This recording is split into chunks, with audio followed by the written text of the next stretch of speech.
लाडकी बहीण योजनेसाठी e KYC बंधनकारक ठेवण्यात आली आहे, परंतु सध्या ई केवायसी होत नाही.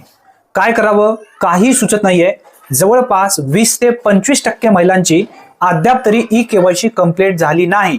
18 नोव्हेंबर जवळ तारीख आलेली आहे. 18 नोव्हेंबर ही शेवटची तारीख राज्याचे महिला व बाल विकास मंत्री अदिती तटकरे यांच्या माध्यमातून स्पष्टपणे सांगण्यात आलेली आहे. त्यासाठी कानाडोळा बिलकुल करू नका. 18 तारखेच्या पूर्वी तुम्हाला ई केवायसी करायचीच आहे. आता ही ई केवायसी कशा पद्धतीने अवघ्या 2 मिनिटाच्या आत घरी बसल्या आपल्या मोबाईल मधून करता येईल या संदर्भातील पूर्ण माहितीचा व्हिडिओ आपल्या चॅनलवरती आपण टाकलेला आहे. या व्हिडिओच्या शेवटी तो व्हिडिओ लावेन, त्यावरती टच करा. पटकन व्यवस्थित व्हिडिओ पाहून घ्या. कोणत्या वेळेमध्ये आपल्याला ई केवायसी कंप्लीट करायची आहे ही एक महत्त्वपूर्ण माहिती असल्यामुळे जास्तीत जास्त महिलांपर्यंत हा व्हिडिओ नक्की शेअर करा. चॅनलवरती जर तुम्ही पहिल्यांदाच आला असाल तर अचूक अपडेटसाठी आताच आपल्या चॅनलला सबस्क्राईब करून ठेवा.